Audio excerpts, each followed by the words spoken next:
पोल की ज्वेलरी कुछ टार्निश हो गई है, कुछ रेडिश दिखना शुरू हो गई है। नमस्कार, मैं दीपक चौहान, आपका family jewellers and second generation entrepreneur in Kanak jewellers, West Patel Nagar, New Delhi. अक्सर हमारे पास लोग आते हैं कि उनकी कुंदन पोल की ज्वेलरी या पोल की ज्वेलरी कुछ टार्निश हो गई है, कुछ रेडिश दिखना शुरू हो गई है। तो यह एक नेचुरल प्रोसेस है, ऐसा हो जाता है अगर हमने अपनी ज्वेलरी की ठीक से केयर नहीं करी है, अगर हमने उसको अच्छे से नहीं संभाला है।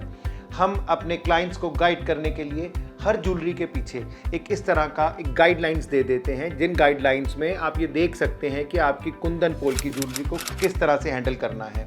तो कोई बात नहीं, ये गाइडलाइंस हम आपके साथ भी शेयर कर रहे हैं ताकि आप भी अपनी कुंदन पोल की ज्वेलरी का ध्यान रख सकें। इसके लिए पहले तो हमें यह समझना होगा कि कुंदन पोल की ज्वेलरी कोई साधारण तरीके की ज्वेलरी नहीं है। यह एक अत्यंत ही दुर्लभ रेयर काइंड ऑफ ज्वेलरी है जिसको बनाने में बहुत समय लगता है। इसके बहुत कम कारीगर हैं आज भी, और इसका रख रखाव बहुत ही ज़्यादा मेंटेनेंस वाला है। यह चीज़ें कभी रखने में नहीं टूटती, यह चीज़ें हमेशा पहनने में और गलत इस्तेमाल करने से टूटती हैं। इन सब चीज़ों का ध्यान रखने के लिए हमने एक 9 पॉइंट सिस्टम बनाया है, जो मैंने आपको पहले भी दिखाया कि हम अपने हर बॉक्स के पीछे लगा देते हैं। इनमें से जो 5-6 इंपॉर्टेंट पॉइंट्स हैं वो मैं आपके साथ आज शेयर करूँगा। पॉइंट नंबर 1, जब भी हम किसी फंक्शन में जाते हैं तो जाते तो बहुत एक्साइटमेंट में हैं, पर जब वापस आ रहे होते हैं तो रास्ते में हमें अपनी ज्वेलरी उतारने को रहता है। हम अपनी ज्वेलरी, अपने बैंगल्स, डैंगलर्स उतारते हैं और अपने पाउचेस में डाल देते हैं। पाउचेस में ऑलरेडी हमारी कई कॉस्मेटिक बॉटल्स पड़ी रहती हैं, कई कीज़ पड़ी रहती हैं और भी कई एसेसरीज होती हैं जिनसे हमारी ज्वेलरी स्क्रैच खाती है, रगड़ जाती है। इन सब से हमारी ज्वेलरी की लाइफ कम हो जाती है। ज्वेलरी के फ्यूचर में टूटने के चांसेस बहुत ज़्यादा बढ़ जाते हैं। हमें हमेशा ध्यान रखना चाहिए कि जब भी हम कुंदन पोल की या डायमंड पोल की ज्वेलरी पहन के किसी फंक्शन में जाएं तो वापसी में इस तरह के बॉक्स में ही अपनी ज्वेलरी को रखें। ये छोटे से बॉक्स हैं, हम हमेशा अपनी कार में इनको रखकर संग लेके जा सकते हैं। ज्वेलरी की लाइफ बनाए रखने के लिए ये प्रिकॉशन बहुत ज़रूरी है। पॉइंट नंबर 2, कुंदन ज्वेलरी पर कभी भी किसी प्रकार के डिओड्रेंट, परफ्यूम और कॉस्मेटिक का डायरेक्ट एप्लीकेशन, डायरेक्ट प्रयोग ना करें। जब भी हम कुंदन ज्वेलरी पहनते हैं तो ध्यान रखें कि डिओड्रेंट और कॉस्मेटिक अगर हमें लगाना है तो ज्वेलरी पहनने से पहले लगाएं। अगर हम ज्वेलरी के ऊपर किसी भी प्रकार का कॉस्मेटिक लगा रहे हैं जो कि अभी बहुत स्ट्रांग होते हैं तो पूरे चांसेस हैं वो आपकी ज्वेलरी को काला कर सकते हैं। कुंदन ज्वेलरी के लिए हमारी एक गॉड लाइन है, उसे हमेशा याद रखें, last to wear first to unwear. Rule number 3, diamond polki और कुंदन पोल की ज्वेलरी को कभी भी वेलवेट या शनील के डिब्बों में मत रखें।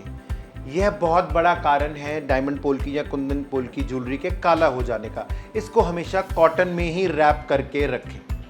नंबर 4, अपनी कुंदन पोल की और डायमंड पोल की ज्वेलरी को हमेशा कॉटन में लपेटकर इस तरह के प्लास्टिक बॉक्सेस में ही रखें। अगर हम इसे शनील और वेलवेट में रखते हैं तो उसके अंदर जो चिपकाने वाला एडहेसिव होता है, कुंदन पोल की ज्वेलरी को खराब होने का वो सबसे बड़ा कारण है। तो मेक श्योर आपकी ज्वेलरी हमेशा कॉटन में ही लिपटी रहे। 5th and most important point, पता है इस पॉइंट में आपको कुछ भी नहीं करना है, इस पॉइंट में कोई साइंस नहीं है, इस पॉइंट में सिर्फ पेशेंस चाहिए होती है। और इसी पॉइंट की वजह से ज़्यादातर कुंदन पोल की और डायमंड पोल की ज्वेलरी को नुकसान पहुंचता है। 2-3 घंटे पार्लर में तैयार होने में लगा दिए जाते हैं और 1 घंटा अराउंड ड्रेस पहनने में लगा दिया जाता है। उसके बाद फंक्शन में निकलने से 2 मिनट पहले फटाफट से रॉकेट की तरह सेट लाया जाता है और गले में पहन लिया जाता है। और डैंगलर और बैंगल्स और रिंग्स ये सब हम कार में बैठ के पहनते हैं और इस सब में हम अपनी ज्वेलरी का बहुत नुकसान करते हैं। डायमंड पोल की और कुंदन ज्वेलरी को पहनना एक प्रोसेस है, इसमें पेशेंस चाहिए। जब भी आप तैयार हो रहे हों, शीशे के आगे बैठें, 10 मिनट लगाएं, आराम से अपने सेट को खींचें, निट करें, किसी की हेल्प लें, डैंगलर पहनने में, बैंगल पहनने में हेल्प लें।